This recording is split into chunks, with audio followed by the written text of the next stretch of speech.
Assalamualaikum warahmatullahi wabarakatuh.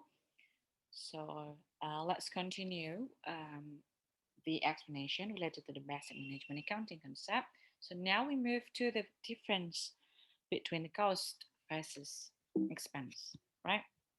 So what is the cost itself? So this is the things that I've been explained before in the first video. So the cost is actually the expenditure that will be give the current and future benefit for the company. So for example, purchasing raw material, right?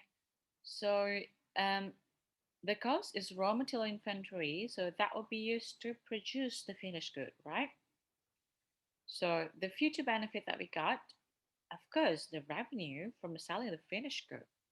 So the raw material itself is part of the finished good and part of the product, right? So that's a quick explanation.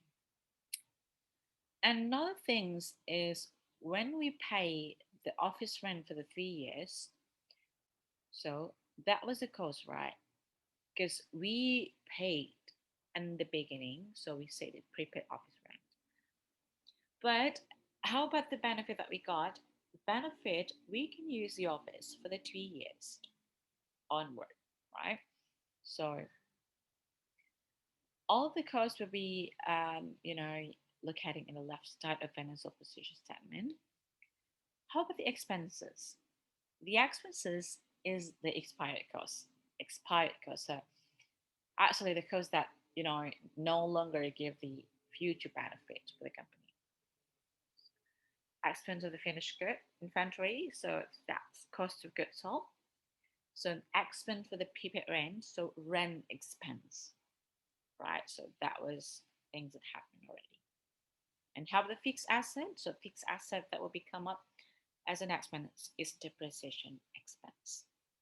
Right, so the expenses will be presented in the income statement. So what is the objective to distinguish between the costs and expenses? So actually, this is will be beneficial. You give a benefit for the external reporting, right? So for the external users like stockholders, investors, creditors, and all that. Okay. Now, actually, in the book, I don't know whether it's available here. There is a method of tracing. Um, this is actually related to the classification of the coast that we've done before. If you can see on the page 37, so that was method of tracing, we divided into direct tracing and backward tracing. Okay, so that was actually related to the one that we've done in the first video. Okay, so now we move to the okay. Sorry, just go back here. Okay, now we move to the product cost and period cost. Okay, so what is a product cost? The product cost is actually the cost that assigned to the product itself. Okay, so um, things that there is in product cost is like raw material cost, okay, and then direct labor cost, direct material, direct labor cost, right? So an overhead. All of these things we can classify it as the product cost, like factory overheads of this thing, okay? And how about the period cost? So the period cost is the cost that assigned to the current period, okay? So it including marketing expenses. So for example, if the marketing expenses happened on that period, so that was the period cost. It's only assigned to the period, okay? So for example, in here, the raw material, factory overhead, direct labor until they get a finished good, so we call it product cost.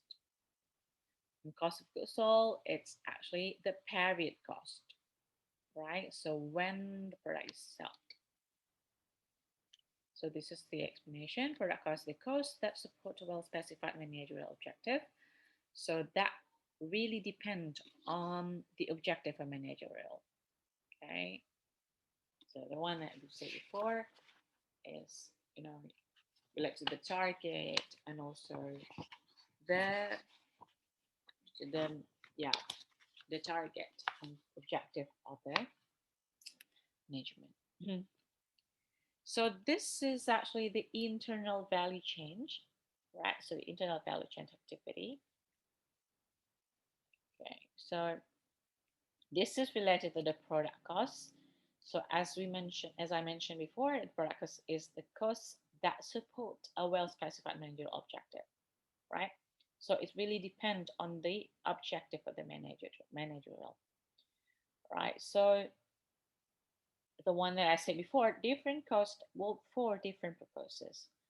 So, for example, if the management have what would like to do the profitability analysis, so what sort of thing that the management will need? So, management of course need the information about revenue and cost, right? That are associated to the product. So, um, so in this part, the value chain product cost is really appropriate because it will be accounted for all the costs necessary to access the strategic profitability. Now, for example, in here, this is we call it, it's not moving. So we call it in value chain. So it should be there is arrow here, right? The value chain. So different internal value chains is the set of all activities that require what?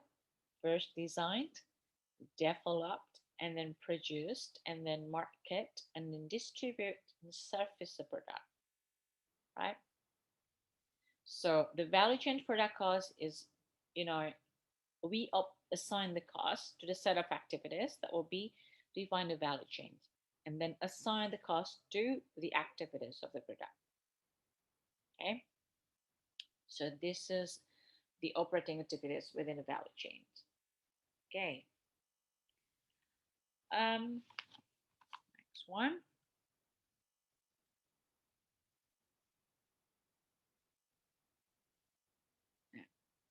So this is what we call the managerial objective, right? So, for example, it's focused on the strategic pricing decision, product mix decision, and profitability analysis. So, what is the value chain product cost that need? It's need research development, production, marketing.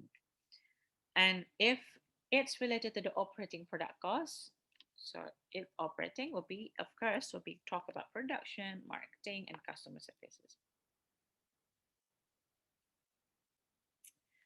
But things for the traditional product cost for the external financial reporting,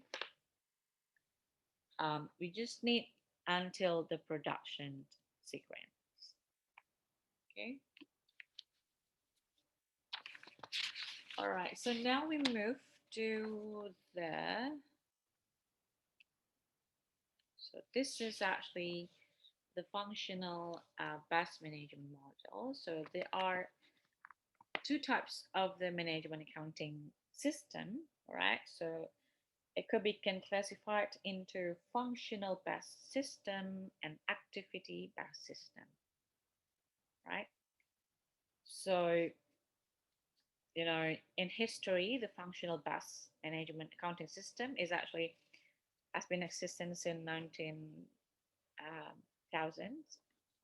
right? And still using for the manufacturing and service sector. And the activity based accounting system, this is a bit new, right? So they use in order to, among the organization with product and customer diversity. So they have the complexity of the product. Okay. So for example, the activity-based system will be found in the medical industry, for example, the hospital, the medical laboratory. And in the finance industry, what could be? It could be bank, it could be the brokerage firm. And how about in transportation industry? Would be the activity of the airlines or railroads, right? Okay, so now the difference, okay? So actually the two models have the dimensions, right? So this one, the vertical one, right, will be discussed how costs are assigned to the cost object, okay? So this is a cost view, how the cost assigned to the cost object, like, for example, product or customer. And the horizontal dimension, this one, efficiency analysis, function, performance analysis. So this is actually about how the system itself improve the control cost, the operational efficiency. So that's why this is talked about operational theory. And the heart of it, the heart of it is a function. See, this one is a function. What will be correspond the element of the activity best management is the activity itself, right? So, for example, so usually the function is grouped into the like organizational unit, like department, engineering, quality control, right? So activities with a common objective group together to form a processes. Okay. So for example, purchasing a good, receiving a goods, and paying good, and so on. So that would be compare the two dimension. Okay. This is the activity. The difference. See the difference, right? So this is the functions in the heart of it. But for the activity best, so this could be the activity, right? So we're going to see the driver analysis in activity based management model. Okay. Okay, so now this is the difference between the functional best and activity best, right? So the first one is actually based on the unit best driver, right? So in functional best, they use the unit best driver only, and for the activity best, that will be used the non-unit best driver also. Okay, and the second one is about allocation intensive. So what do we mean here? Like I said before, the allocation, so driver allocation. So for example, there are costs that should be allocated right to the product. But for the activity base is trusting intensive. So we mean we trust. So most of the trusting activities in here, not the allocation. So that's a different. Okay. And the third one is a narrow and rigid product costing. Um, for the functional bus, so the product costing is a bit narrow and rigid, jadi maksudnya sempit dan kaku, yeah. And the other one is a bit flexible and broad, right? So the functional focus on the managing cost itself, but inactivity is managing the activities itself. That was different. And in functional bus, we only got it's really little and sparse activity information. But for the activity base, we got detailed activity information. And this next one is about the performance of the individual, right? So that will be focused on one unit, but for the activity will be focused overall. I mean, like almost all of the system, right? So for the functional, only use the financial measure, but for the activity base will be use the financial and also non-financial measure of performance, right? So that was the difference between the functional best and activity best. Okay. All right. So thank you very much for today, guys. I think we already covered what we're going to discuss on this chapter. Thank you very much for watching the video. Assalamualaikum warahmatullahi wabarakatuh.